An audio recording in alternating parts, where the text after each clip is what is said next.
Hey guys, this is Anand Chippy from AnandTech. This is the official AnandTech podcast, episode 7. And joining us again, we have Brian Klug Hey guys. and Dr. Ian Cuttress. Hey, what's up?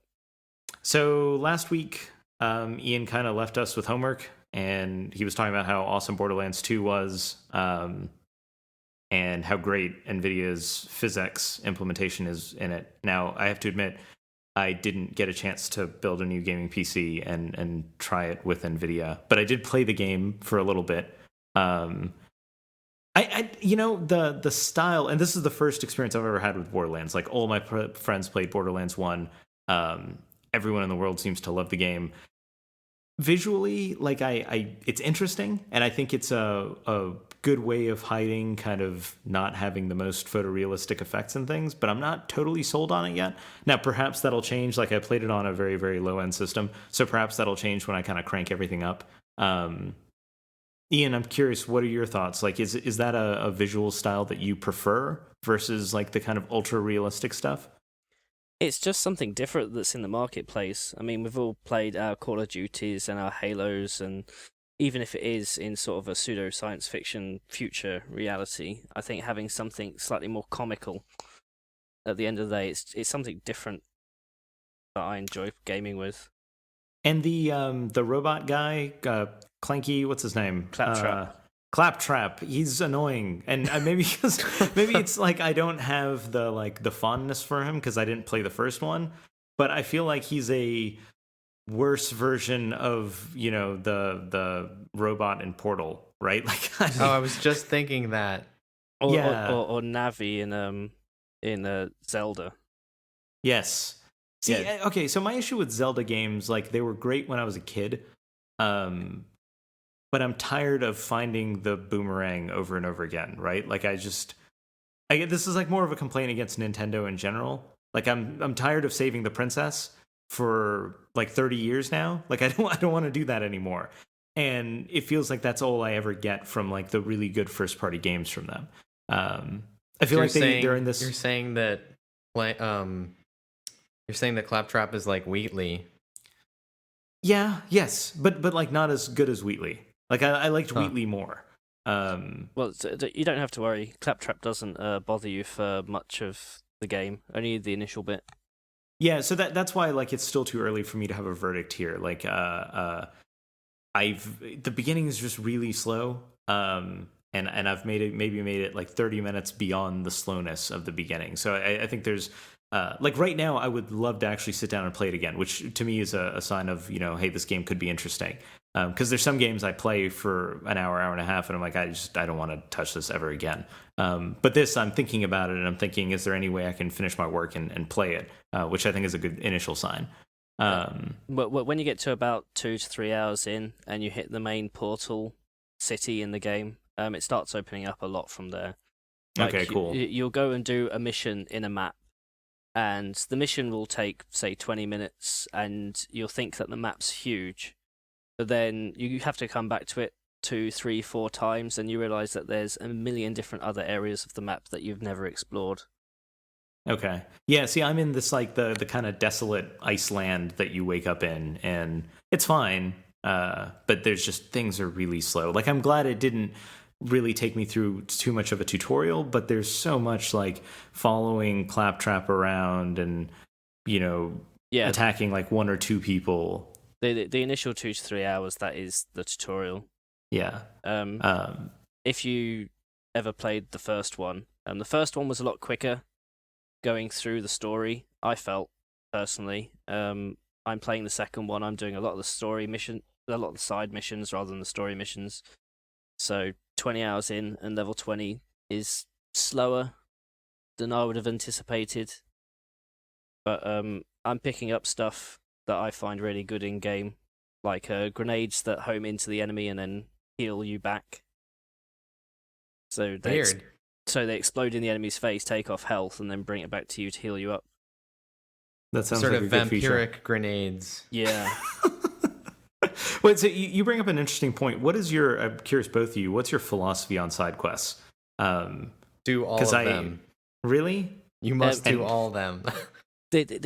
I came across this as an issue in the first one, in the first Borderlands, because the whole idea about Borderlands is you do one playthrough normally, and then you do a harder version playthrough where you get all the very nice gear, which you can play online with your friends. If you spend all your time doing the side quests in the first playthrough, then you miss them all out on the second playthrough because there's no point in doing them because you've already done them, you know about the story that side.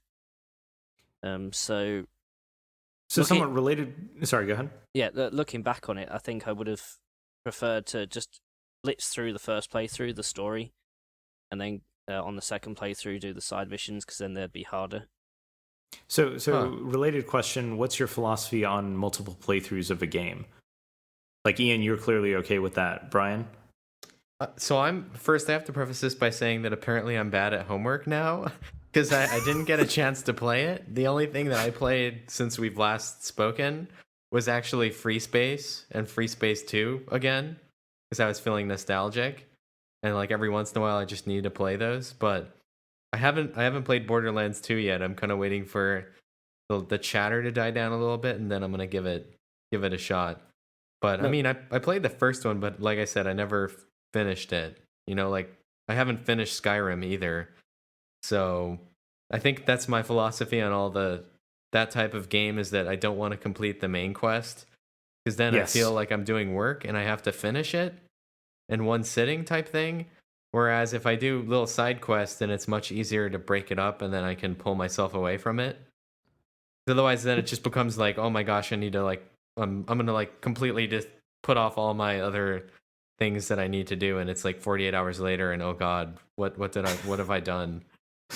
You know. So you bring up an interesting. So Skyrim for me is like Oblivion. I loved. I never played any of the other Elder Scrolls games, but I think I loved it for different reasons than most people. Like it's kind of my ideal game is a game where I can just be a total sociopath in the game, right? Like because I don't. Oh, so you don't love get the Dark Brotherhood quest? Yes. Well, so that was like, my favorite. Yeah. What I did in the first when I played Oblivion, for the longest time, like I'd never played a game like this before. I mean, I played I played Final Fantasy VII. I've played our role playing games before, but I'd never played an Elder Scrolls game. And I was the cat thing, the Khajiit or whatever. And I discovered you could break into people's houses, and then I could discover that you could eat their produce. So I just went around and that's all I did. Like I would just be a naked cat breaking into people's houses and eating their food. And I just thought this was like the most hilarious thing ever. And then eventually I learned that like you could do stuff with the food. Like there was a productive reason for it to be there. But if I had an open world game where people would react normally to me being a giant unclothed cat breaking into your house and eating your watermelon, and like there was actual reaction, like, you know, what would you do, Brian, if someone broke into your house, looked like a cat and ate your watermelon? Like, how would you respond and what are the next 10 steps? That would be my ideal game, right? A world where you could just test human responses to totally bizarre, I guess, situations. So that's how I played the Skyrim and Oblivion games, right? Like in Oblivion, I never touched the main quest. I didn't even go to, what's the first town you're supposed to go to in that game? I don't remember at all. Played it so long ago. Yeah, there's that they first closed town. those dumb Oblivion gates that were just like, anytime I got near, I was like turned 180 and just walked away. Oh, they were fun. I never went to the first gate, so no other gates appeared. I was like, that's stupid. I'm not doing that. I'm gonna go like basically rob and murder a lot of people. And that's what I did for the whole game. And then Skyrim was just more of that.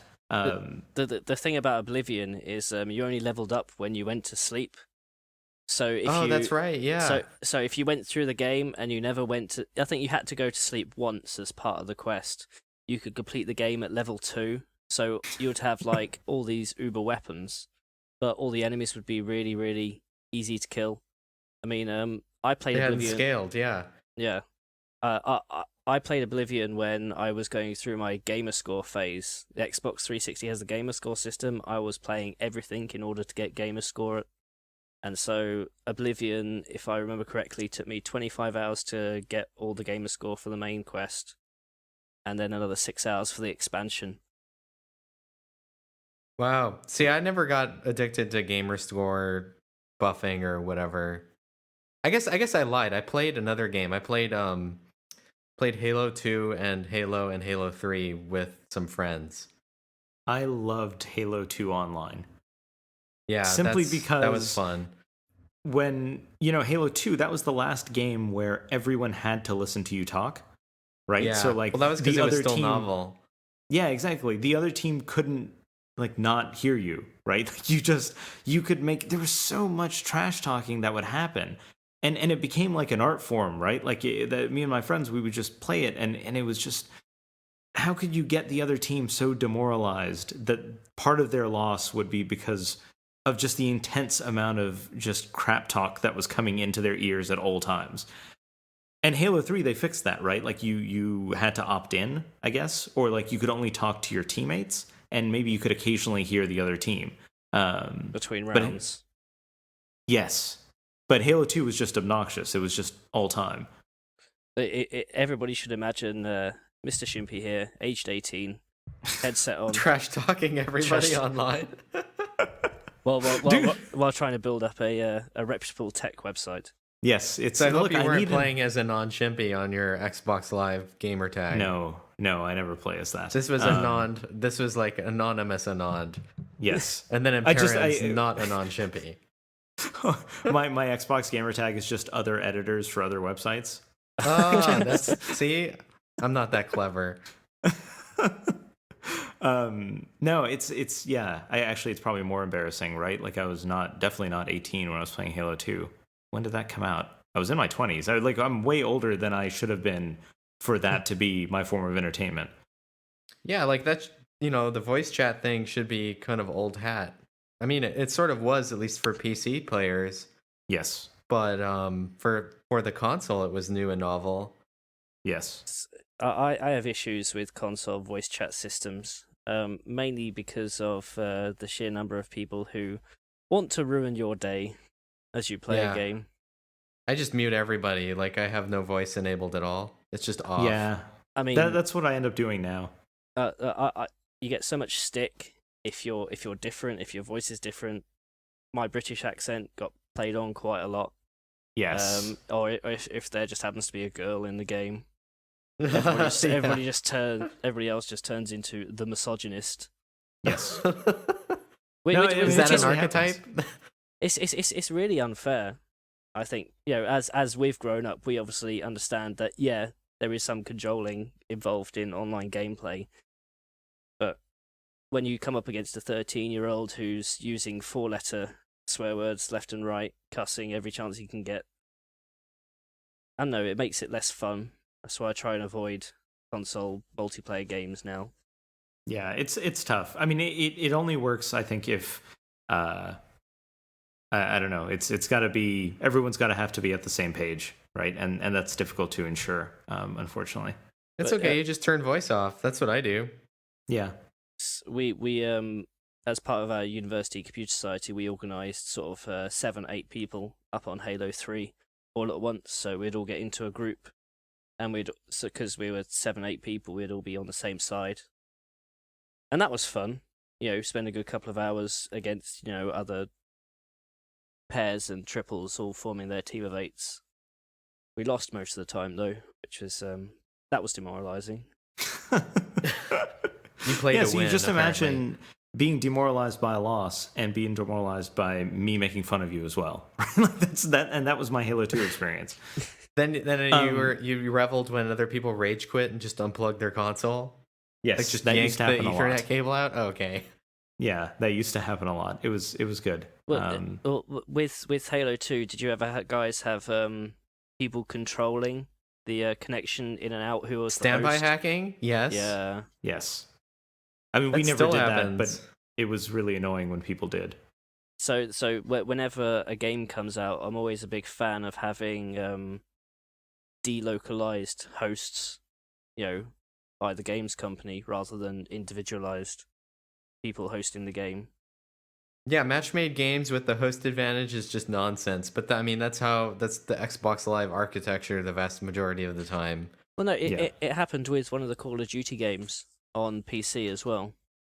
Yeah, Sure. well, those are I believe the ones that are match-made, and if you don't go search dedicated, Yeah. after what is it? After Modern Warfare 2, it was Modern Warfare 2 that started that. I forget. I could find it, but It's the minute that you do that and you don't have dedicated servers is, I think, the minute where you lose your game to clan gaming. Clan gaming goes out the window if they can't have an independent host. so apparently they use boxes that pull host somehow. Like they reset them, or they do like what I do and have a faster hard drive. You know, like I said, I put in the 7200 RPM drive and it pulls host more often. Yeah. See, the right way, if you could only legitimately hack an SSD in there, that would be perfect. I know, right? This is my wish for the next Xbox, is that you need to use all of your contacts in on to get them to like let us put in a solid state drive, because then we'll always be winning. Like it'll just never stop. I mean, I'm pretty sure the next Xbox will be all solid state at this point. Really? That'd be good. I mean, I don't think they'll do a hard drive, right? Like it's just, hey, maybe they would. I don't know. Combination with caching. Ugh. It's. I'm sorry. It's just the. It's. Well, think about it. With the Xbox 360 now, you copy games from your disc onto your hard drive. You still have to have the disc in the box to play the game, just so it loads quicker. If the minute you're putting solid state drive, you're sort of limited within your $400 budget. Yeah, exactly. To a 256 gig SSD. Whereas if you could put in a 64 gig SSD and a 1 terabyte hard drive. That's true. I would say they'd probably just go for a 1 terabyte hard drive, no? Yeah. That's the ideal way to do it, right? To have, I mean, kind of how we all build our PCs, right? Fast solid state storage plus, big, massive mechanical storage. But like at the low end of the Xbox consoles, they still only come with 4 gigs of NAND, right? That's it. There's no hard drive in the box, period. Yeah, the arcade models. Yeah. Which is weird because some XBLA games are now 2 gigabytes. Obviously it's pushing. I think that's the max size, isn't it? When it was released, it was 50 meg. Then they pushed it up to 100, and now it's up to 2 gig. I know on the iPhone the max app size is 2 gigs now. Is that direct download from the App Store, or does that include the downloads that you can get from the servers? Because direct download, yeah. Because on Android you can download, like, say, a 3D golfing game. It's a 10 meg download, but then it downloads another gigabyte from the servers. So I thought most of the time when you see that happen, that's actually because they're tailoring the download to what texture compression your device supports. Because on iOS, right, it's just all PVR-TC, but on Android it can be like any number of things. That's what I thought it was. All I know is that I enjoy my very fast London internet connection at that point. Isn't it supposed to be ETC? Isn't it ETC now? I know that there's a variety of different texture compression methods, and that this has been like a pain point for OpenGL ES for a while, and that's why you see all these different texture packs. Yes. Well, it's the problem we all had in the early days of dedicated PC GPUs as well, right? Like that you just had to have kind of custom code paths for a lot of the discrete players at the time. But I think we're quickly heading towards consolidation on the GPU side as well as on the SoC side. We saw I know this isn't on the outline, but TI's whole announcement that they're kind of defocusing. We should have talked about that. That should have been on the outline. There's always these things that I think of, but they don't make it on. So TI announced if we just talked forever, it would be like 8 hours. Exactly. No, so TI announced that if you didn't follow it, that they're going to focus their efforts elsewhere, not necessarily aggressively pursuing the smartphone and tablet SoC market. Which I feel like a few podcasts ago we talked about consolidation and how we've got 6 or so players in the mobile SoC space, and TI was the one that we said they don't necessarily have the strongest reason for being here. And if you look at all of TI's wins, they've all been like very, very low cost plays. They've won all the Amazon business, but that's not at $30 a chip, right? If it was $30 a chip, Qualcomm would have won it. And even from what I hear, long term, they're not. They didn't win the thing after the current series of Kindle Fires. Yeah. Well, I mean, everybody knows that like on a high level, TI is becoming an analog company.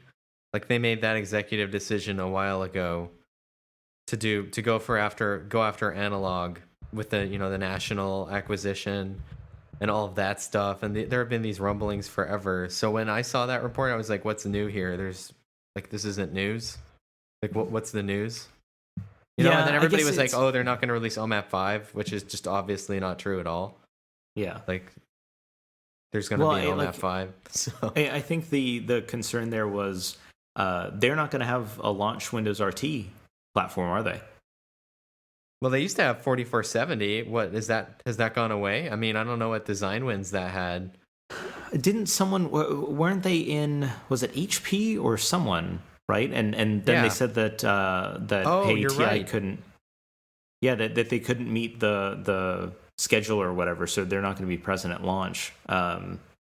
So I don't know. I mean, I really like the TI guys. I think they've always like kind of built decent SoCs, but They've just consolidation's always got to happen. been reliable. Hmm. Like they've been around forever. OMAP 3 was around forever. OMAP 4 still, we see in a lot of devices. Hmm. Going back even further, OMAP 2, and then there's this trickle down that takes place, that I don't think a lot of people fully appreciate.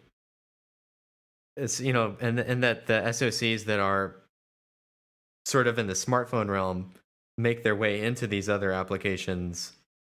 Oh yeah, I mean totally. At some point, we're gonna have Cortex A15 class hardware in toasters and stuff, right? Like that's Yeah, no, there's like design reuse. yes, Like the Nest has basically an OMAP 3 inside. Like it's analogous. yes, The Sitara AM37X just literally is an OMAP 3. And you can buy one with the SGX graphics block either fused off or not. So, I mean, I've always wondered what happens to that business, and I think what happens is that they put more of the emphasis on this sort of the trickle down applications that go into industrial or things that no one really talks about versus the smartphone. But If it's you- never going to go away. And TI's value add has always been the analog stuff around the edges, like their PMIC. Like even NVIDIA uses their PMIC, I believe, a lot. Like the 1X, you see, there's like TI all around the edges. yeah. Because NVIDIA just they don't have that design team yet do all the analog stuff. So I think that probably this move makes sense since that's always been their biggest strength. Brian, so for people who don't know, what's the role of a PMIC in a mobile platform? So PMIC stands for power management IC, and this does things like managing charging, does things like all the vibration controllers, LEDs, all the housekeeping, of course, stuff like waking the phone up, managing all of its performance states. The PMIC is just like a very important thing. It manages all the different voltage planes. It does all that stuff. DC to DC. How do you select whether I'm gonna draw from the battery versus USB power versus maybe I have another. Like on some of these tablets, you have USB and then you also have like a 5-volt DC, or I'm sorry, even higher voltage. How do you do your battery charging is a big deal. I talk a lot, like everybody's always like they have these weird expectations about battery charging. Like I need to calibrate my battery type thing. Well, I mean, Yeah. nobody really knows how that works or they don't talk about it a lot. So that's all done on the PMIC. And so this is a really important part that doesn't get talked about a lot, or it's maybe misunderstood. So there's all these things on there.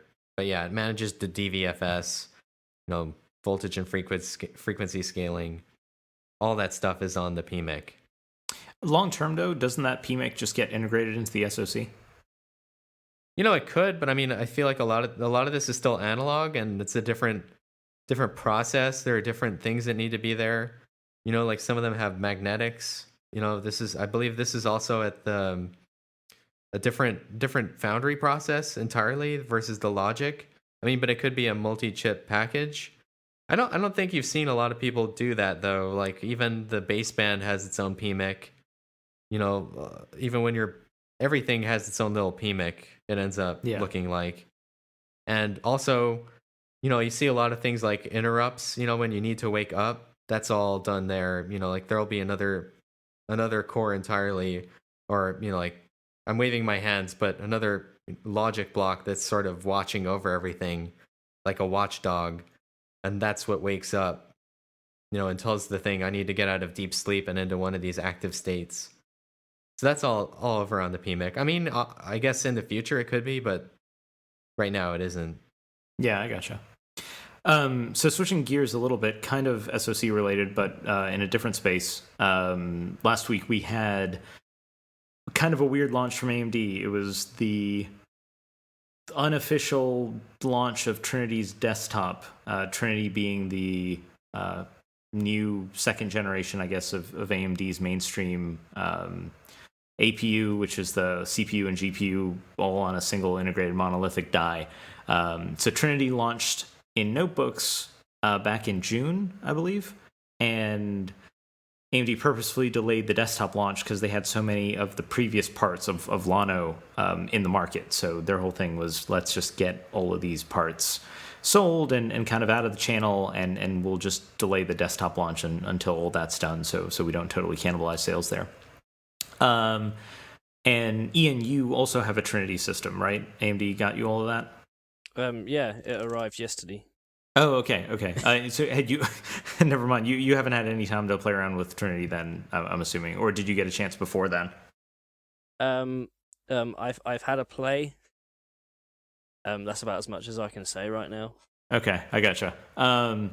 So let's go over kind of Trinity at a high level.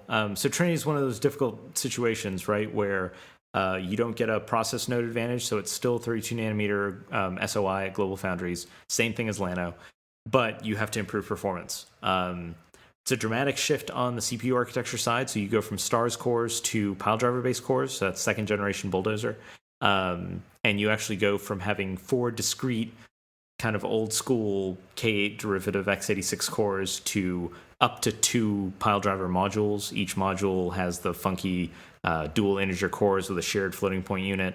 So you kind of get, in heavily threaded integer tasks, you get better performance than a dual core machine. But in a lot of workloads, it's still kind of behaves more like a traditional dual core in terms of performance. So you have that, and you have that paired with a VLIW 4, so a 4-component architecture, so a Cayman derivative on the GPU side versus the old 5-way VLIWs from the Llano and the previous architectures. So you actually have a reduction in overall number of GPU cores, but the theory is that you get an overall boost in efficiency. GPU also runs at a much higher clock speed. CPU cores obviously run at a much higher clock speed as well, but you go to that move to Bulldozer and Pile Driver, which decreases IPC in order to hit clock speed. So don't be too fooled by the fact that these things turbo up to like 4.2 gigahertz. The end result is, if you're comparing Trinity versus Llano, on average, in terms of graphics performance, you're looking at about a 15% gain over kind of the top-end Llano versus the top-end Trinity desktop. The big news right now is that you can go to one of the like die-harvested Trinity parts, the one right below it, and get fairly similar, if not a little better performance than last year's kind of high-end Llano part. But clearly evolutionary improvement in GPU performance there. If you want to compare versus Ivy Bridge, the gap is pretty good on the graphics side. I'd say some of the minimum gaps are down in the 20-ish% range, maybe a bit less depending on the application. And in some cases you get more than double the performance of Intel's HD 4000. It's sorry, go ahead. What's the percentage of the die in Trinity that is the GPU versus the Ivy Bridge percentage, which is the GPU? I think AMD is actually 50-50. Right. Yeah, it looked 50-50. Yeah, and Intel, they are more like 30% or so of their die is GPU. So do you think if Intel changed their design to a more 50-50, they'd be competitive, or is the AMD GPU side still better, in terms of efficiency? So here's what we do know, right? Two things happen over the next 2 years. Haswell, we get, in a desktop configuration, we get up to a 2x increase in performance compared to Ivy Bridge. I don't know what the die split is on Haswell yet, but do we know anything about EUs? Yeah, so Intel was kind of clever at IDF. They said Haswell GT3 has twice the number of EUs of Haswell GT2, but they didn't define how many EUs are in Haswell GT2. I think the number that we've been saying publicly is 40 EUs in GT3. 40 EUs? Yes. And I don't know... now, obviously, these things run at reasonably high clock speeds, and I don't know if that 2x claim is for the GT3 part with embedded DRAM or not. That part's not entirely clear. I'm assuming it is. So you're looking at 2x Ivy Bridge at the high end in a desktop configuration. In an ultrabook configuration, you only get another like 30% boost there. So it's it really depends on how much available power you have. But that actually would bring Intel up to parity with Trinity. Now, obviously, that's going to be let's say 6 to 9 months or more than that. It'll be at least 9 months from Trinity launch before we get that. So obviously AMD will have a Steamroller-based APU at that point with presumably a beefier GPU as well. And then go out one more year, you get Broadwell, you get a significant re-architecting of the graphics core. And I think that's when we start having to kind of figure out how efficient Intel is on the GPU side. In short, I think it's tough to say. I think Intel is able to hit Trinity level performance. At least that's the current goal. Whether they'll ever actually get into like a stop competing in the good enough space and actually surpass AMD, that's still unknown at this point. Is it possible that they could release a dual core part with beefiest graphics on Intel's side in order to compete with AMD? I don't see why not. I mean, right now they have HD 4000 dual core parts, like the Core i3 3225, I think, is an HD 4000, and it's like $140 CPU. I actually have one of those in as of a few days ago. Oh, awesome! I don't know. One of our partners gracefully provided me with a sample, so that's awesome. Yeah, I really need one of those. I need to start poking around for one. They're officially launched now, so it's not I don't have to tiptoe around to get one. Which core is this? This is the dual core Ivy Bridge 65 watt part with HD 4000 graphics. Cool. Okay. Yeah. So anyways, that's the skinny on Trinity. It obviously uses a new socket FM2, and AMD realizes Lana only had FM1 only lasted that one generation, and to keep people from kind of pitchforking and lighting everything on fire, they're saying FM2 will last one more generation at least. So you'll get anyone who buys an FM2 system today will hopefully be able to, with a BIOS update, drop in a Steamroller based APU in another year or so, which is nice. That's something that AMD has kind of always offered as a big play for users who want to kind of keep the same motherboard and upgrade through multiple generations of processors. Now, so all of that was kind of straightforward. October 2nd is the official Trinity desktop launch, and that's where we're going to be able to go forward with CPU and GPU performance numbers. But that kind of brings me to the controversy side of it, which I don't want to spend a lot of time on, but I kind of wanted to... I responded in the comments to a few people just kind of explaining all of this, but I wanted to do it here vocally as well. So we published this in our review. AMD set a couple of terms when we published that review. They basically said, look, October 2nd is the NDA date for Trinity reviews. If you want to publish anything before October 2nd, so if you want to publish on September 27th, here's what you can talk about. You can talk about GPU performance, You can talk about experiential testing, right? So you can say, hey, it felt fast doing this, or it felt slow doing this, but no CPU-based, like x86-based performance numbers can be shared on the 27th. If you want to do the 27th, all you get to talk about is GPU performance. Also, you don't get to talk about overclocking or pricing or anything else. Basically, if you want to do a preview, these are the terms. Otherwise, you got to wait till the 2nd. I didn't think this was that big of a deal because this is what companies do all the time. The famous case is Intel's Conroe launch, where at IDF they get us in a room and they say, hey, look, we have 5 benchmarks that you can run. These are the settings. They did let us play with the settings and kind of tweak them and run them the way we wanted to. But they limited us to testing those 5 applications and with the 5 workloads that they provided, and said, if you want to do this preview, this is what you got to do. Obviously, that was at IDF. This is, hardware being in our labs. Sorry, go ahead. Just to be clear, with this initial preview, they didn't mind what benchmarks you run, just as long as it was purely GPU performance that you talked about. Yes, yeah. So we could run anything. And I'll get back to the difference there in a second. They didn't say only run these tests. They didn't, say, you have to run at these resolutions or with this memory speed or anything. It was just what you can publish graphics numbers. You can talk about the rest, but you can't publish any of the other numbers until October 2nd.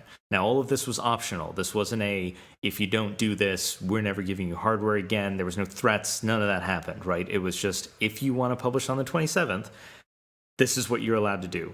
You don't have to. You can just say, no, I don't want to do this, and publish on the 2nd, and everything's okay. It's not going to burn the bridge. AMD's not going to never send you another graphics card again. Like, none of that was implied or threatened or anything like that.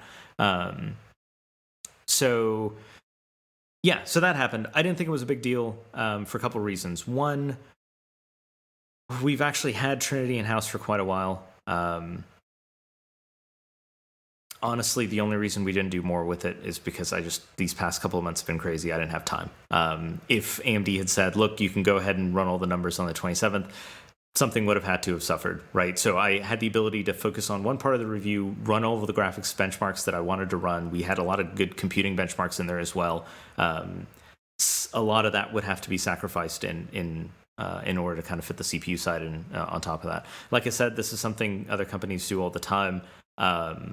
And to be honest, like, you guys don't get to see a lot of this, you being the reader, but there are companies that will call and put a lot of pressure and really try to get you to run certain comparisons or kind of do things a certain way. And AMD was not doing any of that, right? Like, it's the experience in working with AMD is so far on the side of, or at the end of the spectrum, where they're not actually trying to pressure or control anything, compared to a lot of what you don't get to hear about that does happen, that it's not even worth comparing.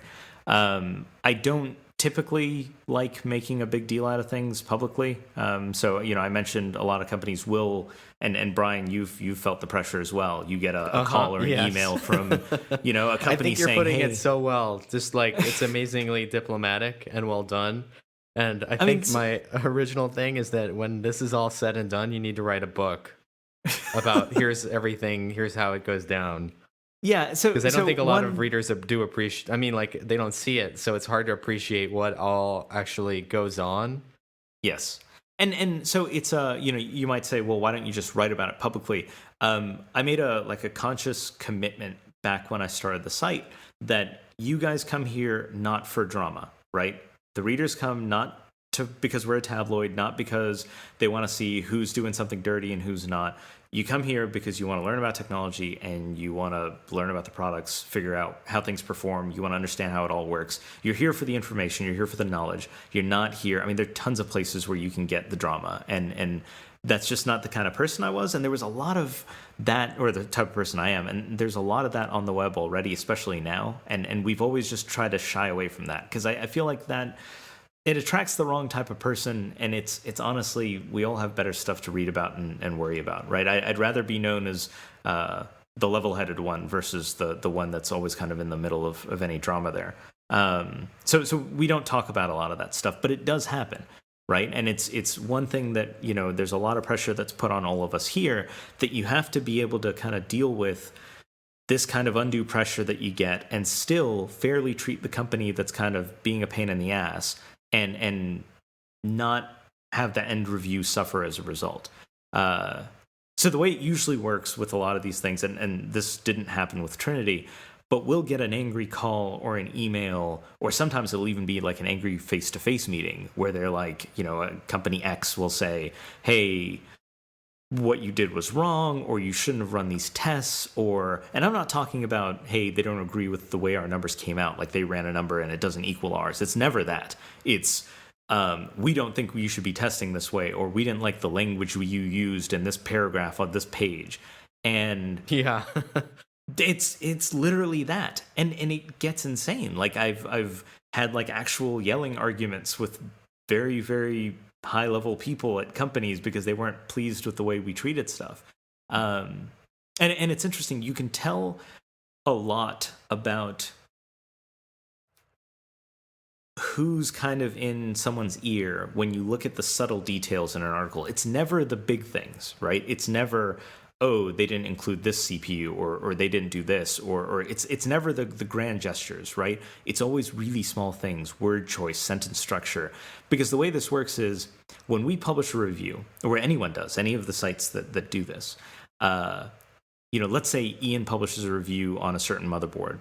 The competitor to that motherboard maker will take anything negative published in that review. They'll put it in a presentation, and then they'll send it to their sales guys. And their sales guys will go to all their buyers and say, "Look, AnandTech said this. You should defocus this product and sell ours instead." Now, the problem is the company that he's writing about, they know this also happens. So their job will be to get Ian on the phone and yell at him a lot and get him to change that wording as quickly as possible. Because then if a presentation goes out and that's not what the text says on the site, then it looks really bad for the competitor. Now, if Ian holds his ground and Ian says, "Listen, I've understood what you're saying, but I think that's the only way that I'm going to word it," then I'll get a call. Right. And then I'll get a call from the same manufacturer saying, "Hey, we're having a problem with Ian. Can you help out?" And that's exactly how it happens. And it happens about products you wouldn't even assume mattered or that would cause this kind of drama. But it does. It happens a lot of times. Ian, I know the motherboard industry is very, very competitive, especially since it's gone through such consolidation. I know you've seen and heard and experienced a lot of this. Is there anything you'd add to it? A lot of it comes down to the words you choose. Some people take notice of individual words or phrases. A lot of things as well is down to interpretation and translation, because a lot of high-end people in these companies, English may not be their first language. Yes, no, that is very true. It's so how we structure reviews and whether or not they're going to upset a manufacturer, it rarely has to do with who's at the top of a chart. More often than not, it's, look, this one or two words or the way you phrase this sentence, like that pissed off my boss, and this is going to be a real problem for me. Yeah. And you wouldn't assume that either. And the other big thing, and this applies more to Ian's side of the world, being the products that Ian reviews, incredible pressure to kind of dole out Editor's Choice Awards. And it was actually in response to that pressure. That's one of the reasons we're so stingy with them. Because so way back when, you'd have all of these Taiwanese motherboard companies saying, we need to win this many Editor's Choice Awards for the year. And if you don't give us, what does it take? How much does it cost? Whatever. And my response to that was, well, listen, no one's going to get them. Like if that's the, and they were trying to put a lot of pressure on us. Look, we can't advertise with you guys. Look, we can't work with you guys. We're not going to be able to get you, early access to samples, so on and so forth. So way back then, I just, well, that's fine. No one's getting them. Like you're just not going to get the awards. And eventually it established us, it got us established enough and okay enough in their eyes that they know that you can't buy them. So now we can kind of give them out when appropriate in roundups or what have you. But that's another aspect where there's just tons of influence, or at least tons of attempted influence on the manufacturer side.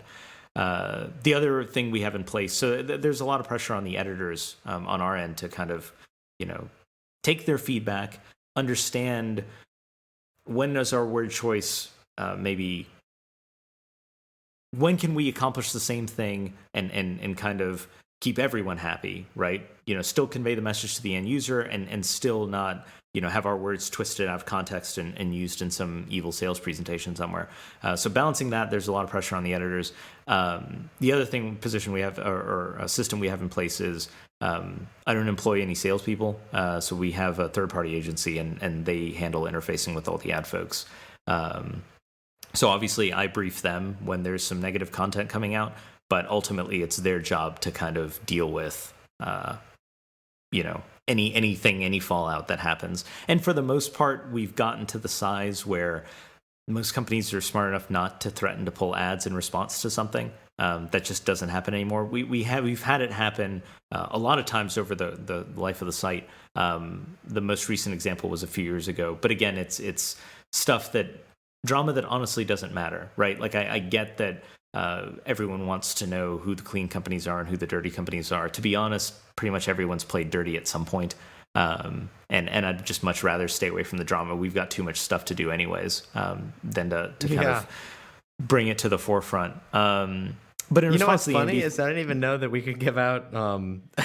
Well, I did, but I just never did. Like honestly, my bar was so high. I think I gave out one Editor's Choice Award ever, or maybe two. No, and I'm totally fine with that, right? I would rather people be stingy with it than kind of everyone gets one. But yeah, if you're wondering why sites are very eager to give out awards, there's a lot of financial pressure on it. People's bonuses sometimes are based on the awards that they get. Yes, yeah, no, it's very true. Like I get regular messages from people, working at various companies saying, "Oh, I'm not going to be able to, my job is being defocused because we're not hitting our awards numbers and stuff like that." And they're totally trying to get me to feel bad about the situation. But there's nothing I can do there. I don't determine who gives an award or what. Everyone kind of autonomously picks when that happens. I've given out several more awards recently than I have done in the past. Part of that is due to the process of reviewing is always a continuous learning experience, and now the fact that I've dealt with most of the PR people have been the same for the past year or so, and there have been some really, really nice products out which weren't here 12 months ago. But every so often I'll get an email saying, "You didn't give our product an award, but you did give this one. Why?" That happens behind the scenes. I think it's so much more of a PC thing. Like I never get pressure at all to give out awards per se. Yeah. So I think that's going to change, right? Like I think you're looking at two different industries at different points in their maturity. When there's still more than enough money to go around in the smartphone space, right? Everyone puts out a phone, everyone makes a decent amount of money off of it. Good profit margins, like that's still a very high growth industry. I think once consolidation hits, that's the first thing that's going to change, right? You're going to see a lot of pressure, competitive pressure between these companies, and then that's going to translate all the way down to the PR and the marketing teams, who are going to thus put a lot of pressure on all the reviewers.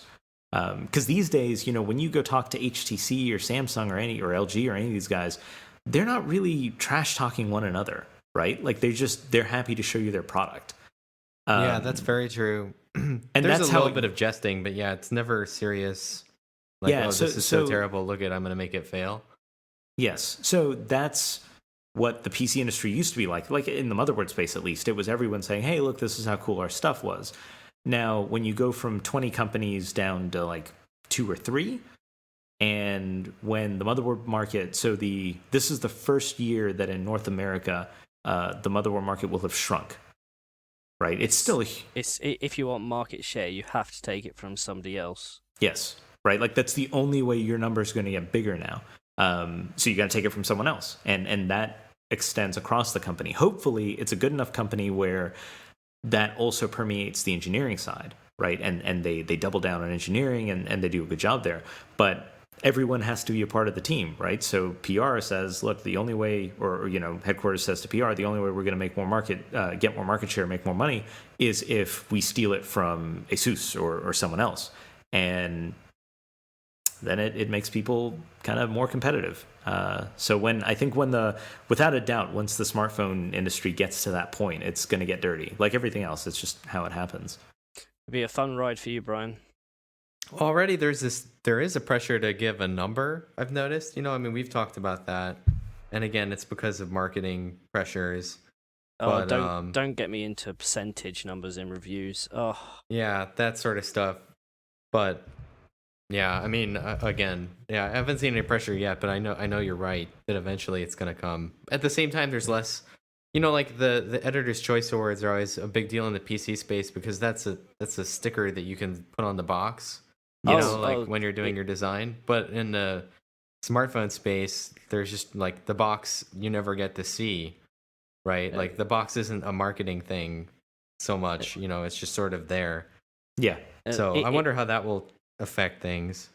Interesting thing, a board that I gave an award to, rightly so, back in February. I actually saw it sort of on the shelf last week, and it had our Editor's Choice. Wow, yeah. And that board you were like, I did that. Yeah, the board has plenty of awards from a lot of different websites, but they chose the one I gave them. So that's awesome. I was quite happy for the rest of the day. I mean, that's not going to make me go out and give everything under the sun an award. I mean, that company earned that product. They engineered that, and it performed very well. And that's what it should be. I mentioned quite a lot in my reviews, exactly what needs to be done, what I find, on the wrong side of, what would be a normal usage scenario. I say it time and time. I say stuff time and time again. Sometimes they pick up on it, sometimes they don't. Yeah, it's always tough in these companies, right? Because it's never a company where it's like three guys and they all control everything, right? There's a lot of internal political funniness that goes on when you're trying to incite major change, and it's always frustrating, right? Especially when you see a simple solution to a problem from the outside. Getting that implemented is always difficult. And you mentioned ratings. I don't know if you guys remember way back when, like early on in the site, I would say like 97, 98, we used to have a rating system for all products that we reviewed. The issue was it was a rating system that I did my way, right? Which was if you got an average product, it was a 0 to 100, and you got like an F through an A scale, so kind of like a report card. So if you had an average product, you got an average score, you got a 50, and that didn't go over so well with people. No, I can imagine not. Yeah. I've seen websites where they say a product, specifically in the gaming industry. I was going to say gaming, yes. Yeah. So the game is rubbish. Nothing works. Gameplay's terrible. And music's terrible. Gets a 6 out of 10. Yeah. Yeah. It's like, what do you need to get a 4 out of 10? Do I need to place rotting meat inside the case? If that's so, how do I get a 2 out of 10? Yeah, and like I'm totally fine. I will 100% back ratings if you let me do them right. If you have an average product, you're getting whatever the middle score is, right? If it's 1 through 10, you're getting a 5.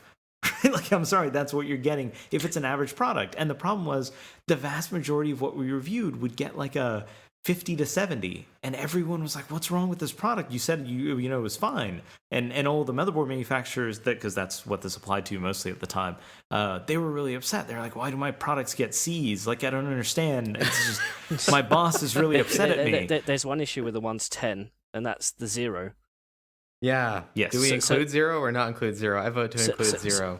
So the worst game on Metacritic is a very awful driving game, where you could continuously drive backwards and it would continue accelerating forever, or something similar like that. No collision detection, or you could reverse up mountains, at an 89% gradient. But on Metacritic, it has a rating, last time I checked, of 6%. That's because some of the review websites that reviewed it, the lowest they could give was a 1 out of 10. That's awesome. I mean, I don't see a point for a 0. Like, I would include it, but I don't see a product. I mean, short of the PR company just like shooting me in the leg. Like I don't see the 0 ever happening, right? Because I've never encountered a product that is completely without any merit at all, right? There's always something that they did kind of okay. I mean, a 0 would just be, they killed my dog, and I'm like, I can't in good conscience give this a 1. It has to get a 0. You probably wouldn't review it. It just it stole your car. It like stole your girlfriend. It like also like stole your identity. We're not going to speak of it ever. The issue with the rating system is it also depends on how you're feeling that day. Yeah, I but guess so. Is the review, right? If it's done right, it shouldn't. But yeah, no, but we're all human beings in that regard. Yeah, sure. if it's a sunny day and you want to go outside, you won't skimp on testing at AnandTech, but I would just do sentiment analysis. Just do like feature extraction on your review text, and then do sentiment analysis in the respective sections, and then you get a score out. That's just a number. Is this auto summarize your review into 3 words? And exactly. It would be like for motherboard, it would be like CPU fast, ooh shiny, or like I don't know, something really just very unexpected. Like the phone, it's big, and this would be the Brian Klug solution to how do you do ratings. It's fine. We'll just completely analyze the crap out of every single like character in the review.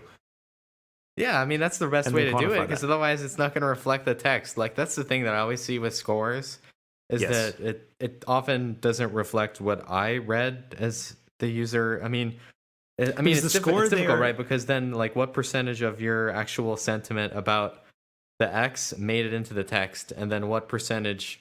So it's like leaky, right? You see what I'm saying? There's like a loss when you do that sort of scoring. So the thing is, what about if the review has a factual inaccuracy? Oh, well, that's just bad. You did your job wrong then. We'll pretend that doesn't happen. Well, no, so here's the thing. The reason there's that discrepancy between score and review is because the score isn't for the person reading the review, right? It's for the PR person that has enabled the review. Right, like you're totally right. Yeah.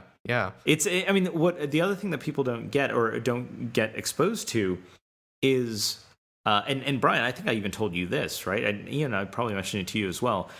The PR guys that we work with, right? They are paid to be your friends, and if you go in with that mentality, I think you'll view things in a very different way than, hey, these guys are my friends. They just work at a company that I happen to work with. And it's a subtle difference. That's sort of the naive versus like I know what's going on here mentality. I do see sort of buddy relationships, forming as a result of PR people working with other websites in our field. Yeah, will that relationship last longer than that person has that job? Well, so and this is of course, I have a lot of friends who I've met through doing all of this, but I always approached it saying, look, this person is paid to be nice to me. And some of them aren't nice, like they're just not doing that part right, but they're paid to be nice to me. And kind of when viewed through those eyes, yeah, you can form a friendship or whatever, but you feel less, I guess you're a little more on guard around them, and you're not as worried about, hey, I'm going to upset them with this thing I'm about to say. Because they're paid to be nice to me. They're like, this isn't a friendship that was formed because we both went to school together and grew up together or whatever. Now that being said, I have befriended a lot of these people, but I think it's a lot easier when you meet them in person. Yes. To understand their mannerisms and how they think, rather than just on the end of email. Yeah, exactly. But I think one thing that happens with a lot of these guys is they'll take us out, right? Like we go out to dinner, they'll take you wherever and you do things that friends would do together. And I think a lot of people have it's a difficult thing separating that from, hey, you have this job to do that may make your friend upset, right? And there's this kind of inherent desire to want to make your friend happy, and you have the ability to do that. And I think a lot of folks also make the mistake of writing to their industry versus writing to their readership, right? Like there's a lot of coverage that comes out, and I read things and I think the only people that care about this are other writers and people who work at the companies, right? Like the actual people buying this stuff, they have no idea why this is significant. Or it's a regurgitation of what the PR has handed. Well, no, not necessarily that, but just, you know, when there's controversy or when there's, you know, something that, oh my God, I can't believe Company X did this. A lot of that stuff is motivated because in the eyes of or in the mind of the writer, they think this is a major. Yeah, it's relevant because that's all they hear, right? They hear their company contacts talking about it. They hear their other peers talking about it in the press, but it's not stuff that the actual readers care about, right? And I think it's always very. I know in my mind, you know, you kind of always have to hit refresh on who am I subservient to, right? And if you hit refresh and anything other than the readers comes up, then your content is colored, unfortunately. Very true. Yeah.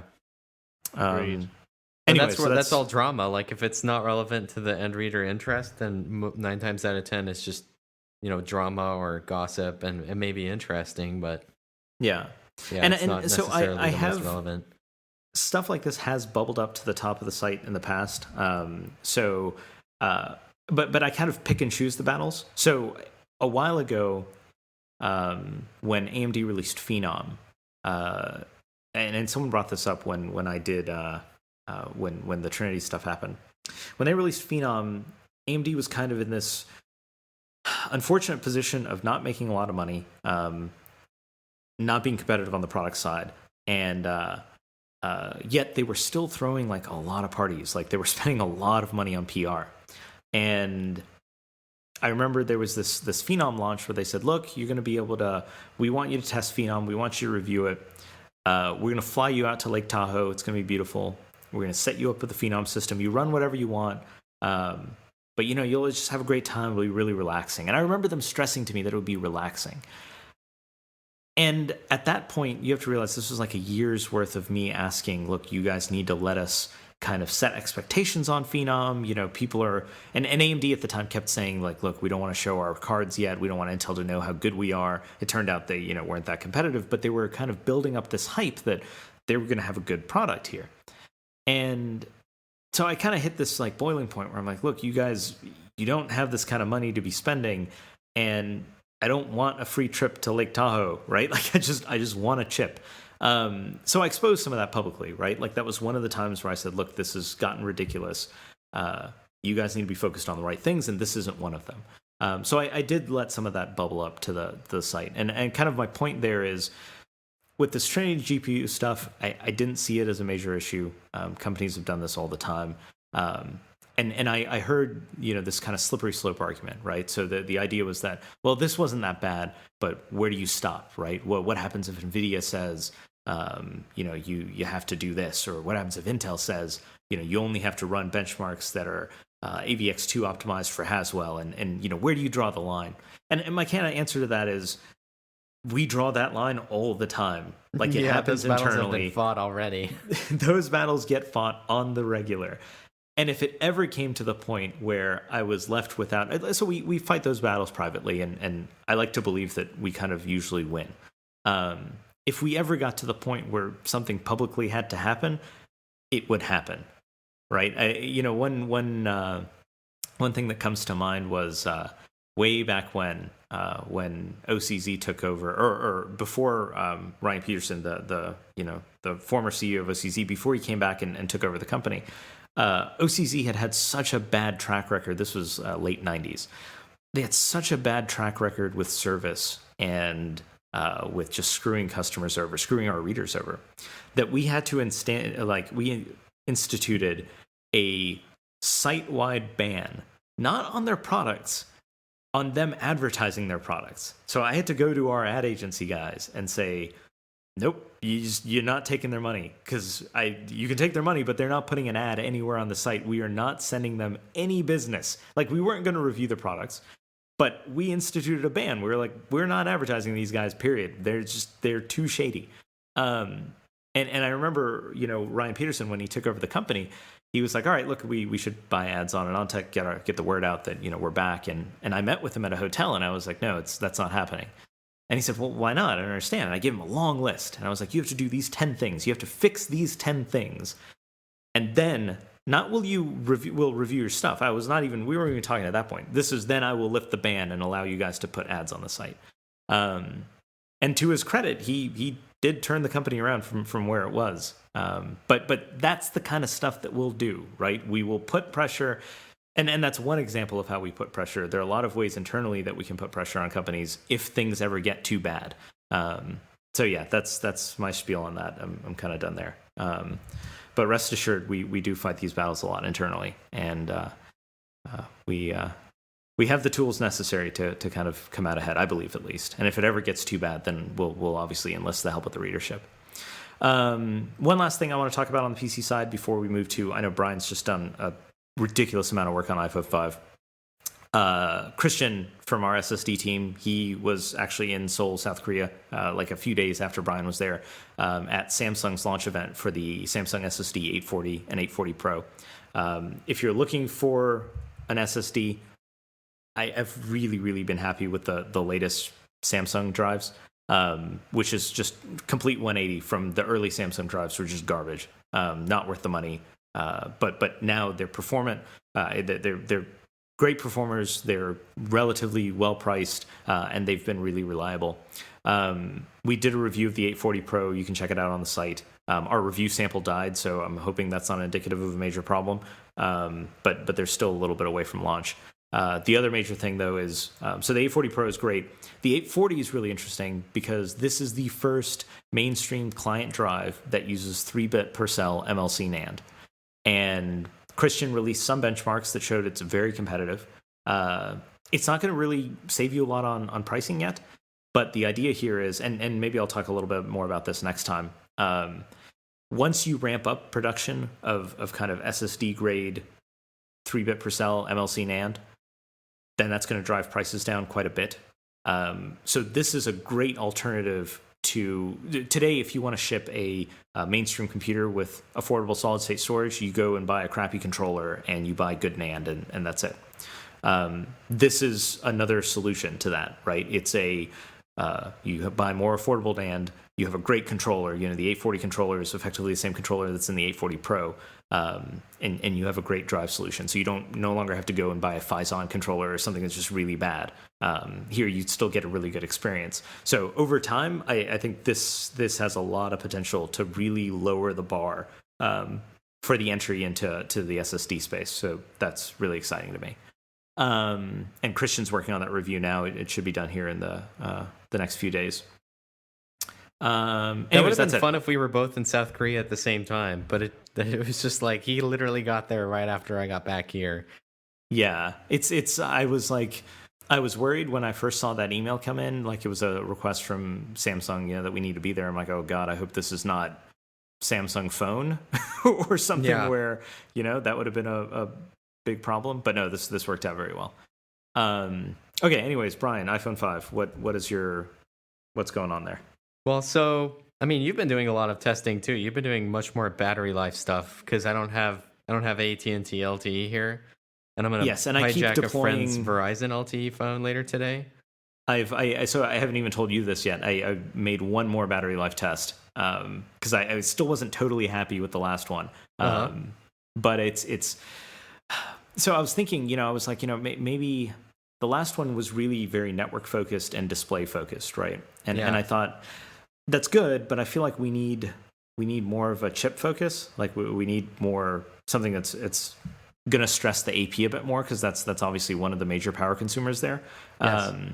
So I did a rev of WebTest 4 that is very aggressive on the CPU. Ooh, cool. Yeah, it's very aggressive on the CPU. So basically, the problem I was having is I'm getting a lot of feedback from a lot of people using the phones, and they're just complaining about battery life. And there's no good way to simulate what they're doing. So I was like, well, what if we had a test that would really spike CPU every handful of seconds? And that's what this does effectively. So every 5 or so seconds, you get a CPU spike anywhere from like the 10 to, I don't know, 70-80% range of over 2 cores. Interesting. So it just loads a lot of pages very quickly? Yes. I was going to say, you're not using an applet to Bitcoin mine, are you? No, it's not. JavaScript Bitcoin mining, that would kill the phones in like 30 minutes, guaranteed. Well, it's interesting because we have the so we also have the data that from our GLbench battery life test, right? And that'll kill a phone in that actually kills the AT&T One X in 2.2 hours. At 30 FPS though, right? At 30 FPS. So it could actually kill it even faster if we uncapped it. So we have that point, and that data point is useful, but I think that it's still not ideal, right? Like, because that's a little too extreme. So I wanted something that was way more CPU focused. But still fairly aggressive. So we'll see. I'm actually running all that data right now, and I'll have some results for you later tonight to look at. Yeah, as long as I know what to run on this, my friend's one. I think I might do the 5B2 because I kind of like the network stack being sort of an emphasis. But so at the same time, that one was, I don't know, the results that I got that were a little bit weird in Phoenix, I think were just a result of network conditions where I was. Yeah, so I think the end result is going to be that we're going to have a mixture of the two tests. Right, because the problem with this test is this test actually does fairly well on. So if you take iPhone 5 on Wi-Fi versus on 3G, there's a substantial difference, right? It is lighting up the network. So I put in a lot more cache busting stuff in there, and I monitored it in the Safari debug console just to make sure. That there were elements that still weren't being cached, and that ends up being true. So a lot of stuff is still not cached, but it's just not focused on transferring a lot of data, right? It lights up the baseband, lights up the power amps, gets them to do a little bit of work, but it's mostly bound by SoC and display. Yeah, display is just such a huge draw in any case. Yeah, which is normal. So it's interesting. I'll send it. I'll send you the link to it, and more importantly, I'm just trying to not get you to waste your time running a bunch of stuff that is just going to change in another day. So I'm trying to. I have a lot of data that I'm just going to dump on you and see what you think. Yeah, no, that's good. I mean, honestly, we've been needing to sort of move off of. I believe it's WebTest 2 that I've been running forever, and not that there's anything significantly wrong with it, but I would like to see a faster test. And I honestly I don't put any value in a lot of subjective use cases from other people because frankly I don't know how they use their phone. Yes. And no, I think that's a major lot of problem. people that make this sort of knee-jerk reactions don't know what the big draws are, don't know what's really going to cost a lot.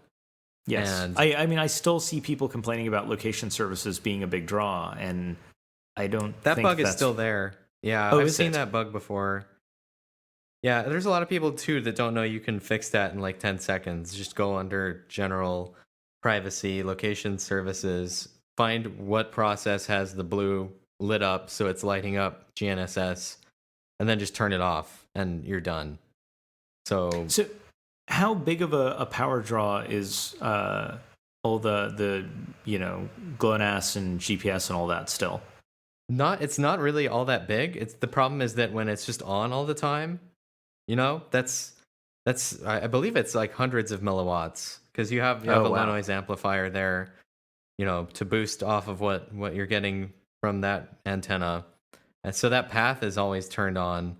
But I mean, it's comparatively free these days because that's increasingly something that's on the baseband, and it's not as much of a, it's discrete. It's on some other wonky process. It's on a different everything.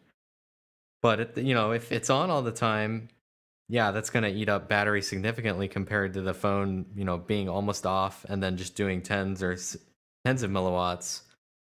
So yeah, that's a concern. But it's easy enough to debug on the iPhone now that it should just be a non-issue. But I've seen that happen before still.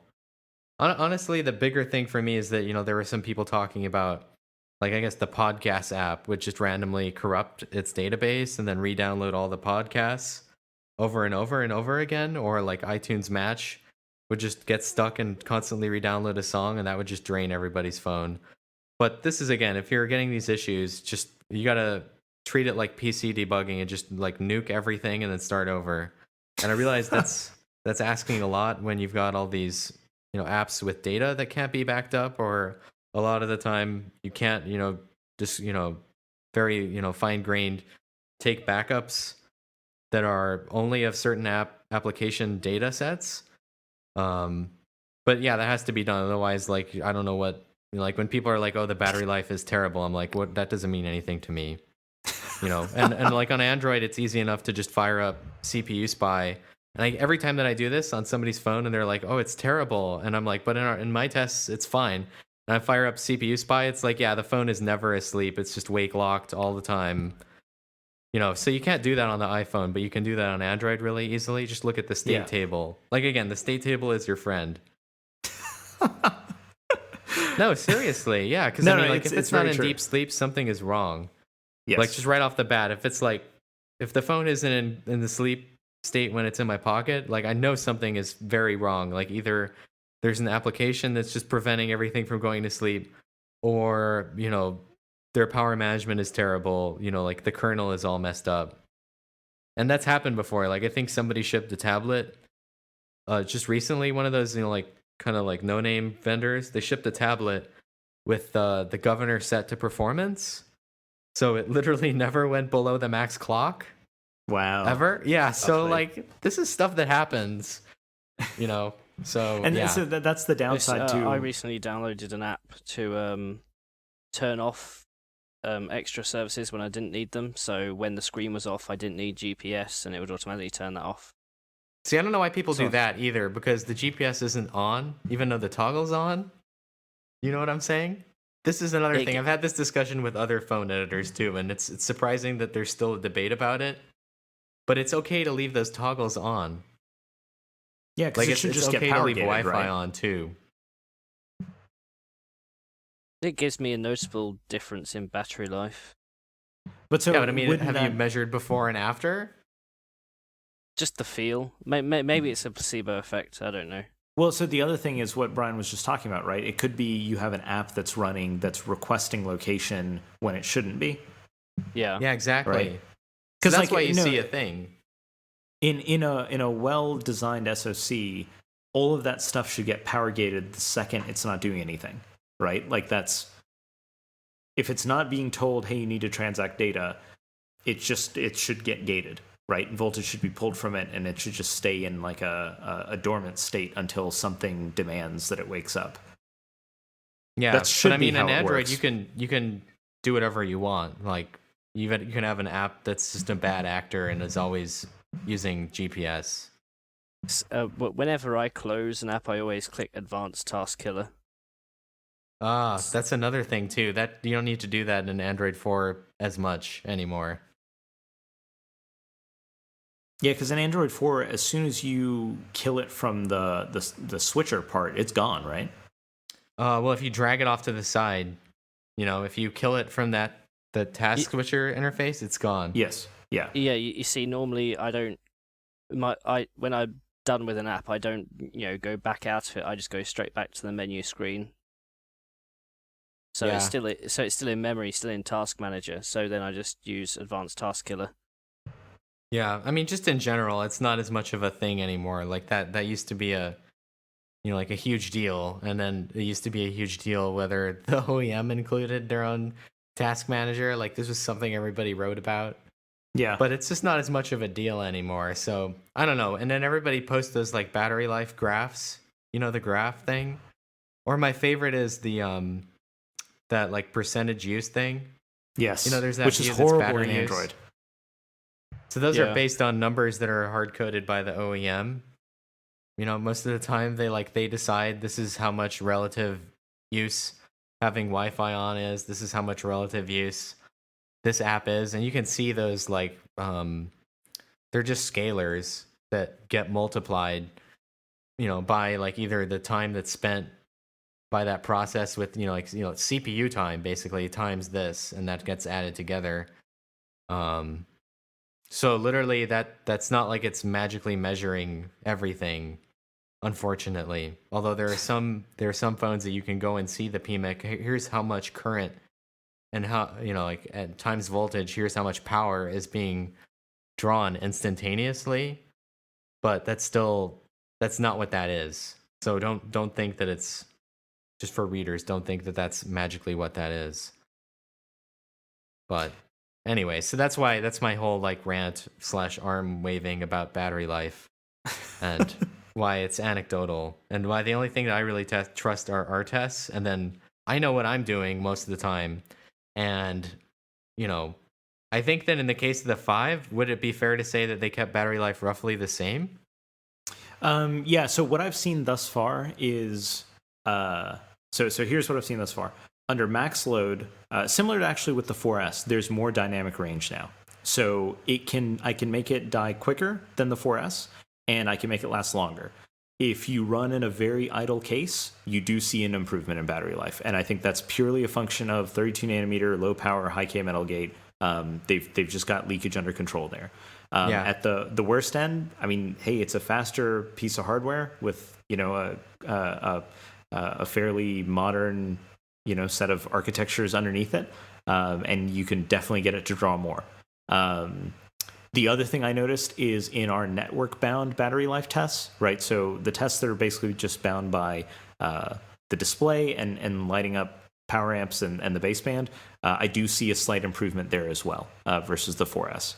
Well, we see the LTE is better, right? Yes. Which is difficult for people to understand, but does make sense. It's better given the same amount of work, right? So if you are browsing the same web page, like if all you do is you load one web page on the 4S and on the 5, with the 5 being on LTE, everything else the same, the 5 will use less power in doing that over time.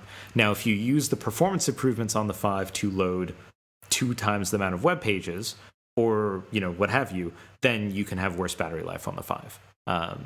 So again, I think you were the one that said this with the 4S. You just have more dynamic range with power consumption, and I think honestly, that's just going to be how things are going forward now. Exactly. The days. If we were talking about phones built at like 130 nanometer or 90, we would still get some of those big power gains where you have your cake and you eat it too. I think that's done. I think all we're going to get now is dynamic range. We're going to get some cases where there are tremendous improvements in one thing, and you give up.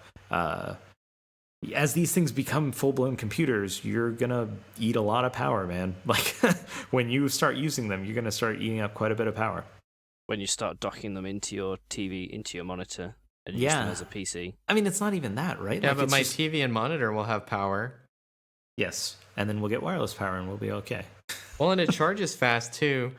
So, I mean, the thing that I wanted to talk about a lot about the 5 was I spent a lot of time when I went to Phoenix talking with audience, and I guess they've been going around and talking to other people, too, and obviously this is sort of a mitigation for the news that we talked about, and that they're in the die, but they're not turned on. Well, hang on one second, Brian. I'm sorry, you were going to say something? No. Can you explain to everyone who doesn't know what audience does? Yeah, sure. What do they do? So, I mean, like in a smartphone or, in any mobile device, obviously, or in a phone, I guess, obviously you need to have clean voice. Like, this is a consideration that's important. And it's important not only just because you want to be able to understand the other person, but also because you want to increase your capacity. Like, you want to have as few bits transmitted as possible, and you want to save power. And that's done by increasing the silent periods between when I'm speaking and when there's nothing going on. So how do you do that? Well, you need to cancel out noise. You need to isolate what the actual, the part of your voice that contains data, like speech, where I encode my speech, and just get those bits across the network. So those are important things, and audience makes a combination of an IP product and also discrete processors that sit between the audio codec and the SoC and all the microphones, and do some filtering. So using some proprietary methods, which basically just boil down to a lot of feature extraction and fancy tricks in the frequency domain. And when you have pairs of microphones, this becomes easier. So anyways, in the 4 and a lot of other phones, they were in there as a discrete chip. In the A5 SoC, A5 SoC, there in the 4S, they were in there as an IP block on the die, which is something they did only for Apple. And then in A6, they built another IP product that's on the die for A6, but it's not turned on. And of course, they're in like a bunch of different other phones. Like Nexus 1 was sort of famous for being the first big one. They're in the 1X, the 8960 1X. They're in Galaxy S3, all of them. They're in a bunch of these other different phones. Apparently, the Pantech Burst, oddly enough, has like the best voice quality ever. I learned. Really? Yeah, like so much so that I want to buy one. Like it's only a $50 phone, but it actually has in objective measures and subjective measures the best performance in terms of voice. Yeah, which is sort of hilarious. Awesome. But anyways, so on the iPhone 5, Apple implemented their own techniques, and I spent a lot of time trying to reverse engineer and figure out what that was. And they already said that it's a beamformer, so then we just confirmed that it's a beamformer. And there are 3 microphones, and they do like earpiece noise rejection. But I've sort of started to get a good understanding and a good feel for how their system works, and they have some adaptation time that's on the order of like 5 to 10 seconds, and then they'll kick into different various modes. Like for example, when you're in a loud environment, there's roughly, I think it's I've measured like 10 seconds, but I've felt it in as little as 5.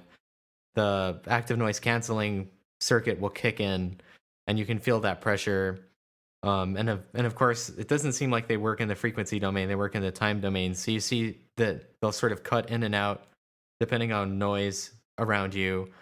So characterizing that has been something I've been working on for a while. But anyways, when I was in Phoenix, I met up with them, and we're familiar with what they do. But for a lot of other people, I think they weren't as familiar, and they just heard, oh, they're screwed because Apple didn't turn it on.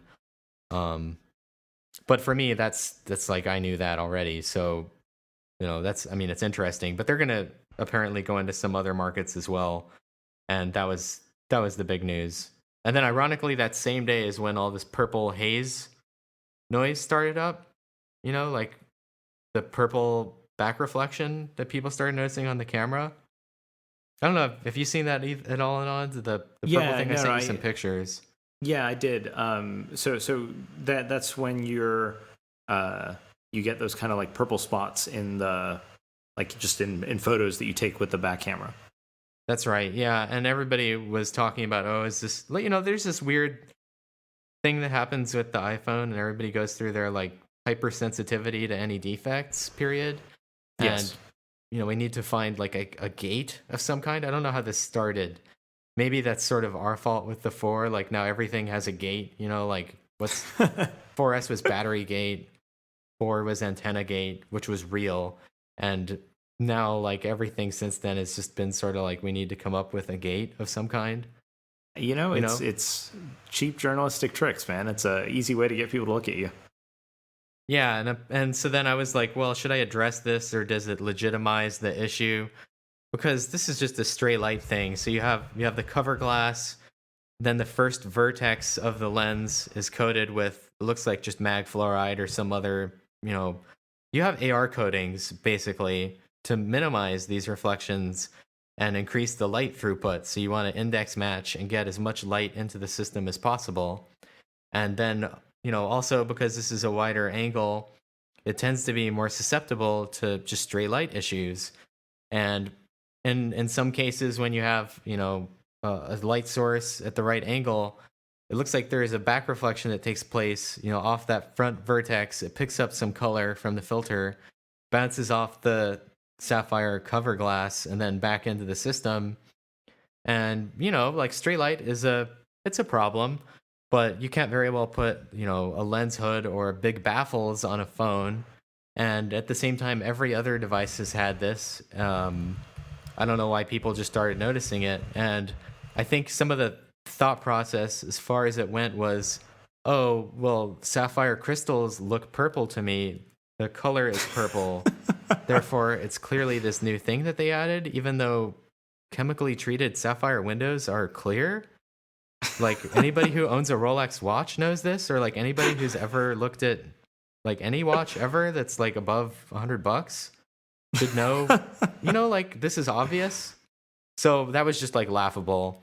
And that's Purple Haze Gate or whatever. So, and I was like, I'm just not even going to legitimize this, but we'll talk about it in the review.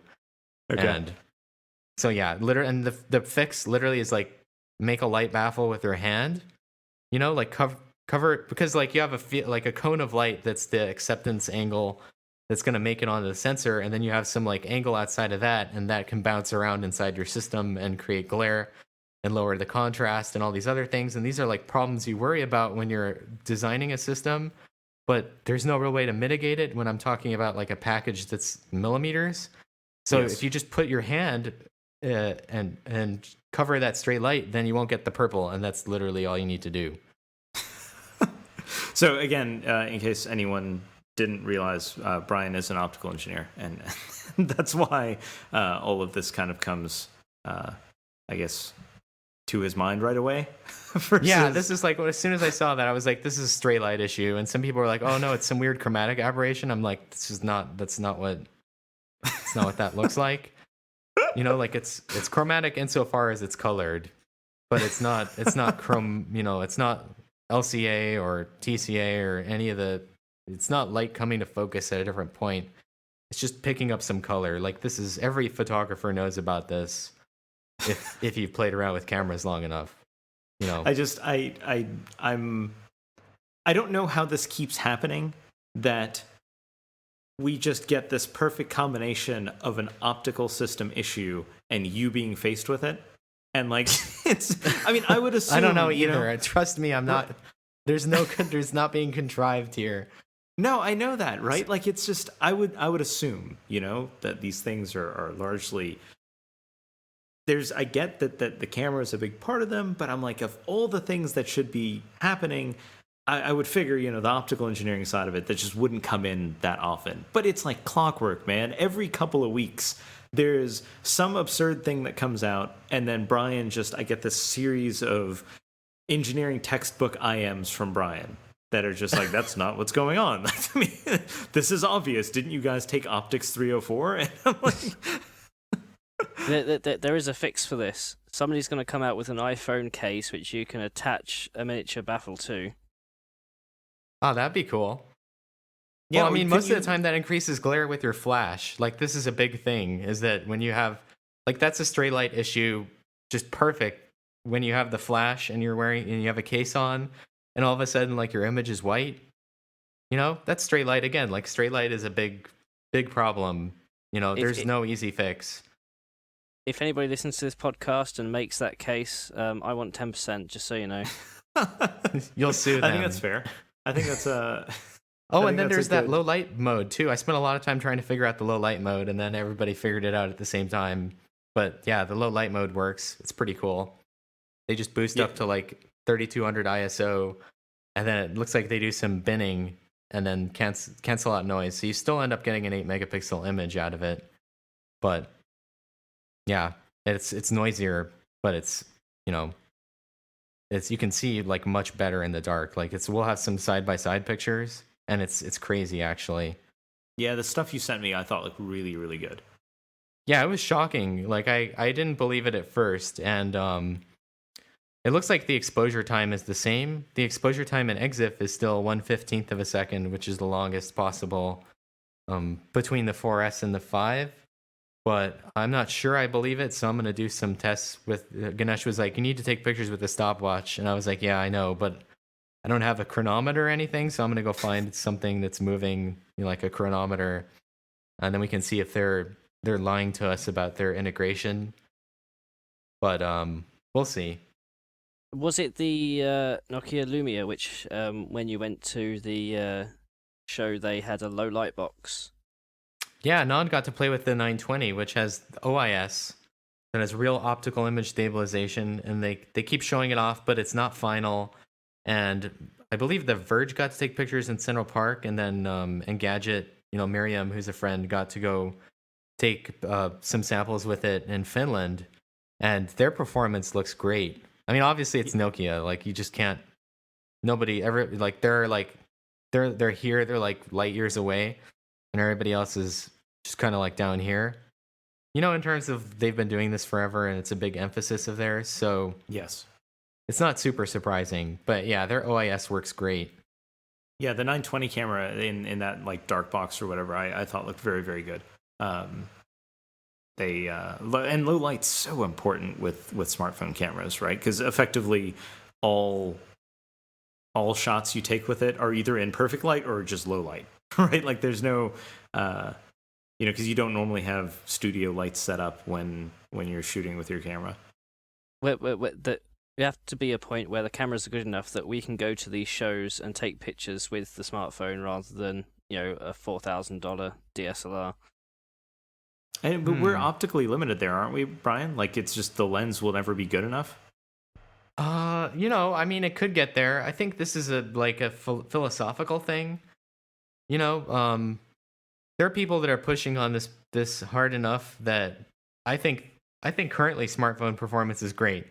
And I've taken photos I know that have gone in reviews, not on my DSLR, but just with a smartphone cameras, and nobody's really complained, and I've gotten away with it. Like for example, the Windows Phone 8 keynote, because the SD card reader in the MacBook Pro never works, and I didn't have my USB cable to do tethered capture. The mini USB cable, I had to do tethered capture from Galaxy S3 to just cover that event, and that was all done on a smartphone. And I doubt, like we're shooting things that are on the web, so they're like 600 or maybe 1200 pixels wide, so you can get away with it.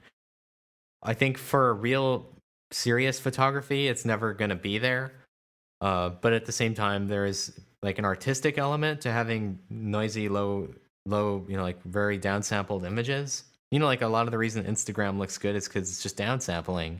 Everything is 612 by 612. So really, you're just oversampling when you take these huge 8 megapixel, like 3000 by 3200 by 2400 images.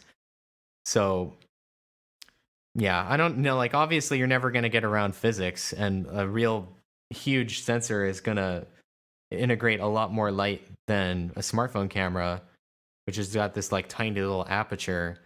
But at the same time, the performance I think is astounding. Like you could use this as your daily driver, like no problem. And the other big thing is a lot of this stuff can get better through compute as well, right? So like that's what I'm saying, is that there are a lot of people hammering on that. Yeah. And it's really a problem of, if it doesn't have to be in real time, yeah, you can make some great images. But then it's a question of, well, how fast can we get that ISP and the surrounding SoC to be able to, in real time, kind of do all the processing work that needs to be done to clean up this image and put something together that's pretty good. So anyone who says that smartphone SoCs are fast enough today, this is a huge area where there's always room for improvement. And there are a lot of crazy people that I respect that are just not willing to compromise, even with things like all the cameras have a bump, like the package is thick. It becomes like the single largest industrial design thing you have to go around, other than the battery and antennas. And they're just not willing to compromise with that anymore. So they're gonna throw everything they can at this problem. And these are like smart people, way smarter than I am. And they're not happy. So it's gonna change. The issue I have is my hands aren't the most stable. So anything that has a long exposure time looks really shaky. But I did see a video, Photoshop with Adobe with Intel. They demonstrated some sort of fancy software where no matter how shaky the picture was, that thing. You know what I'm talking about. It's they analyze just how shaky the picture is and then sort of regress back to a non-shaky image. I ranted to Anand about this too, didn't I? I know this is the demo that they sort of like faked. So Oh, right. they had seed data. They already knew what they convolved. So basically, when you're shooting a picture like that, you basically the challenge is you get a vector, or you're trying to figure out what was the vector that I moved Or the vector camera. field. Exactly. Well, imagine like just like a point that's in the center of the field of view, like that, where that moved and what I integrated over when shooting the picture. So that's the challenge. The math to do the deconvolution to get back to the unblurry image has been like a solved problem for 30 years, you know? So like they knew what the vector was, and then it's very easy to deconvolve and just get this like perfect looking image, like minus some ringing. Like the image had lots of ringing, you know. Is it like a reverse Gaussian blur or something? So I mean, that's another. The defocus thing is another thing, right? That's another. Yeah, it's just like a simple convolution. Like actually, one of my homeworks was to do this along like two or 3 years ago. So when I saw this demo, I was like, oh, okay, I know exactly what they're doing. And then it turned out that we had a seed that was our basically our shaking vector, and we fed it in there, and then the image that came out is perfect, and all the photographers in the room were just like, oh my god, this is insane. But so I mean, so the performance there was sort of an ideal case. In reality, if you don't have that seed data, it's not going to be that great. Like it's not going to be as perfect. But here's the mitigation that I really want, and that's you augment when you take the photo. In addition to capturing a buffer of all the images, which is sort of done, just use that closed loop and also integrate over both the accelerometer and the other sensors. Like do your sensor fusion and try to get this vector out, then stick it in EXIF, and then you can do like all sorts of computational magic and back out. Like here's a really like maybe it will have some ringing, but here's a really close approximation to what the image would have looked like had you not moved at all. So people need to like be pushing on the camera OEMs to like get off their lazy arses and start including some like MEMS sensors. So like all this is already, it's done deal in the smartphone, but like you're never going to get that in a DSLR. Like we still don't have GPS in a DSLR, right? Like, so that's why I'm saying the real crazy people are all in the smartphone space, and they're the ones that are just going to hammer on this problem, and then the smartphone will have performance that's close to like maybe a low-end DSLR, like a Micro Four Thirds, sort of like mirrorless system, and then you get to the point where, well, I don't really like the DSLR will never go away, and neither will any of these other formats, but that's when things get crazy. But yeah, you can do the defocus correction too, but you can't correct for every point in the field. Like the defocus is in the blur; it's a different aberration entirely. That's why when I see like these photos and everybody like adds fake bokeh, like they just like they make a mask, then they do the Gaussian blur, and the Gaussian blur is weighted by the mask. You know what I'm saying? And then they're like, this is fake bokeh, like it looks so pretty. To me, I'm like, I instantly know that's a Gaussian blur and it's not like defocus. I think I lost you when you said, hi, my name's Brian. I'm sorry. Anyways, this is like what Anand has to put up with this because I just like open up a feed of this. Like there's no one else to talk to about this, like other than my friends, and they're like, we're just tired of hearing about it. No, I think this is hilarious. Like because you go on these rants and in the last podcast I mentioned how you operate on just a completely different level. When it gets to optics stuff, you can't be more. That statement cannot be more true, right? Like the level. There are of way optical, smarter people than I am, though, that are just out there talking about this. They just don't write. Or they always are, right? There's always people that are smarter than everyone, right? But the point is that your assumption for the optics knowledge of a lot of the people you talk to is like an order of magnitude greater than where it actually is, which is what makes this so hilarious. I love listening to this stuff. No, I think it's awesome. I think it's great. Yeah, but that Photoshop demo, I just like, I felt like it was faked a little bit. Like they sold it like magic is going to happen. And again, even in the best case, what are the boundary conditions on that image, right? Like the vector is, like there's images at the edges that there's portions at the edges that I can't deconvolve over to get back the original data. You know what I'm saying? This is always the problem in any image processing is what are the boundary conditions of the image? Because I can't sample everywhere. Like I can't sample infinite. Ultimately it has to be like this little like grid. It's little like I'm constrained. Extrapolating outside the image is pointless. Yeah, so you do this really crappy thing and you like set the boundary. So like +1 pixel off the right boundary is actually my left or something. And that's where you get ringing.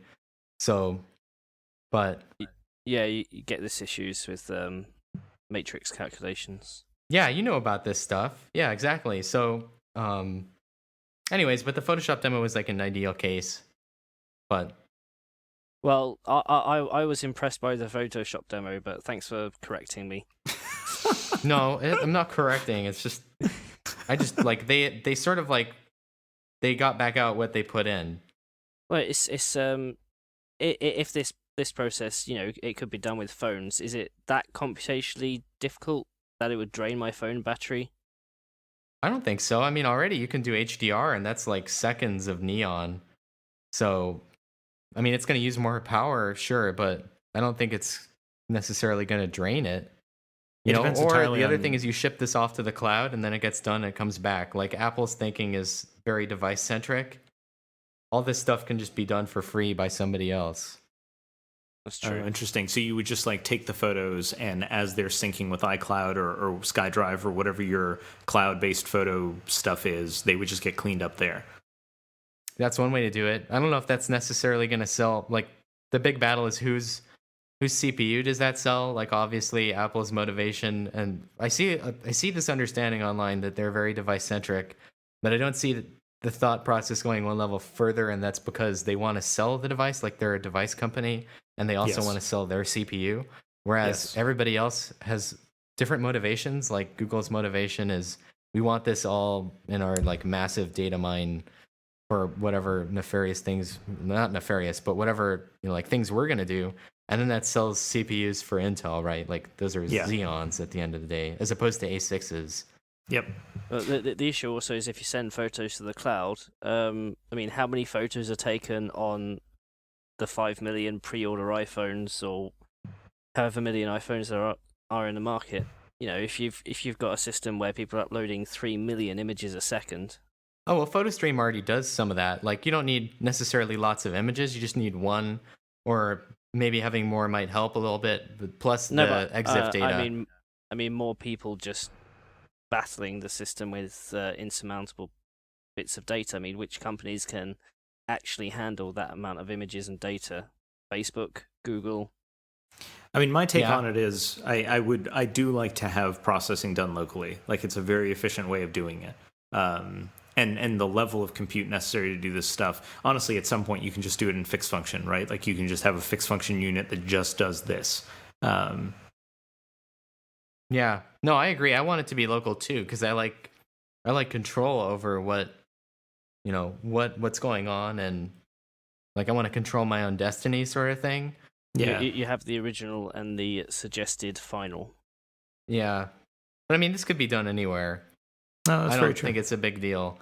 It's just sort of a philosophical debate that's interesting, but. Yeah, so I think those were the two big things I had with the iPhone, other than, I guess LTE and EVDO, but we figured that out. So that's sort of an interesting other case. No, that's true.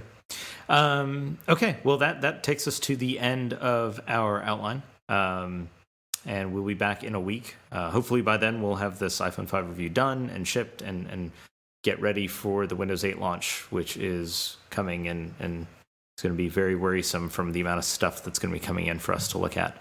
As always, thank you all for listening, and thank you all for reading the site. If you got any feedback, please do leave it in the comments. And at the same point, if you have anything wonderful to say to Brian, Ian, please leave positive comments as well. Those always help us get through the days easier, I think. So that's all for me. Awesome. Thank you guys for listening, and you'll catch us again in a week.